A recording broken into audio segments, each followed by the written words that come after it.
নমস্কার, newsroom live নিয়ে মিমি রয়েছে আপনাদের সঙ্গে। শুরুতে আমরা বাংলাদেশের দিকে নজর রাখবো। গত দুদিনে বাংলাদেশের পরিস্থিতির আরো অবনতি হয়েছে, আরো উত্তপ্ত হয়েছে বাংলাদেশ। বিক্ষোভের আগুন জ্বলছে, চড়া হচ্ছে স্লোগান। আর এই অবস্থায় দাঁড়িয়ে বাংলাদেশে এবার ইসকনকে নিষিদ্ধ করার দাবি উঠল। বাংলাদেশ হাইকোর্টে আবেদন জানালো সরকারে থাকা বৈষম্য বিরোধী ছাত্র জোট। প্রতিবেশী দেশের সংখ্যালঘুদের নিরাপত্তা সুনিশ্চিত করার দাবি করলেন অভিষেক বন্দ্যোপাধ্যায়। কড়া পদক্ষেপের হুঁশিয়ারি শুভেন্দু অধিকারীর।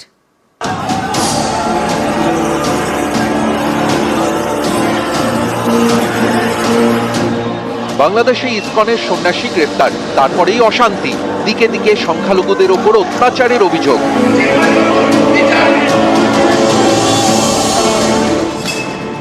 এরই মধ্যে এবার বাংলাদেশে ইসকনকে নিষিদ্ধ করার দাবি। ইসকনকে নিষিদ্ধ করার দাবি জানিয়ে বাংলাদেশ হাইকোর্টে আবেদন বৈষম্য বিরোধী ছাত্র জোটের। বাংলাদেশ হাইকোর্টে এই মামলা শুনানিতে অ্যাটর্নি জেনারেল বলেন, ইসকন ধর্মীয় মৌলবাদী সংগঠন। অনেক চিন্তার বিষয়। We are non political, we are an humanitarian organisation. বাংলাদেশেও আমরা জানি কি অনেক ন্যাচারাল ক্যালামিটিস হয়। সব সময় আমাদের ইসকন ব্রহ্মচারীরা খিচুড়ি না হলে প্রসাদ নিয়ে যায়। এত শান্তিপূর্ণ অর্গানাইজেশনকে জঙ্গি বলা, মৌলবাদী বলা, এটা খুব দুঃখের কথা।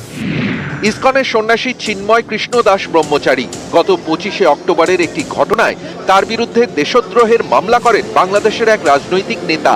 সেই মামলায় সোমবার বিকেলে তাকে তুলে নিয়ে যায় বাংলাদেশের গোয়েন্দা পুলিশ। পরে তাকে গ্রেফতার করে। জামিনের আবেদন নাকচ হয়ে যায় আদালতে। প্রিজন ভ্যানে তোলার সময় কয়েক হাজার সমর্থক পথ আটকান।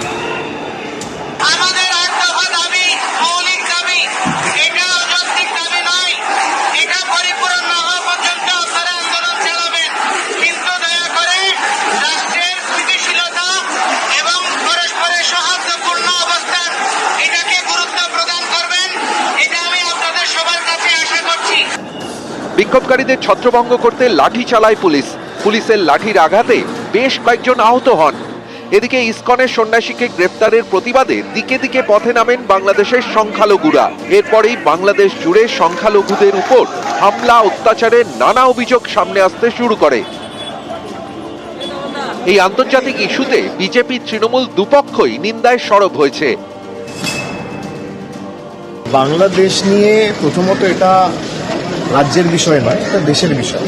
আমাদের দলের অবস্থান একাধিকবার স্পষ্ট করেছে যে যেই অবস্থানই সেন্ট্রাল গভর্নমেন্ট নেবে যে কোনো আন্তর্জাতিক বিষয়, সেটাকে দলগতভাবে তৃণমূল কংগ্রেস সমর্থন করবে দেশের স্বার্থে। কিন্তু যে ঘটনা ঘটেছে একেবারে সমর্থনযোগ্য নয় এবং অত্যন্ত দুর্ভাগ্যজনক এবং নিন্দনীয়।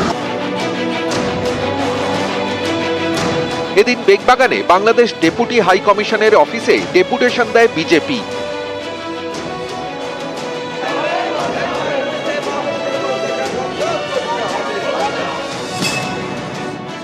সম্পূর্ণভাবে তালিবান, আইএস এবং মৌলবাদী শক্তির পদধ্বনি শোনা যাচ্ছে।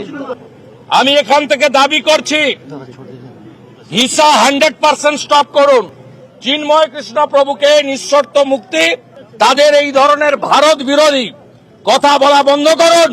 সোমবার দিন সকাল 10টা থেকে পেট্রোপোলে গুডস ভেহিকেল অবরোধের কর্মসূচি নেওয়া হয়েছে। গুডস ভেহিকেলে অবস্ট্রাকশন করব। নিউজ 18 বাংলা।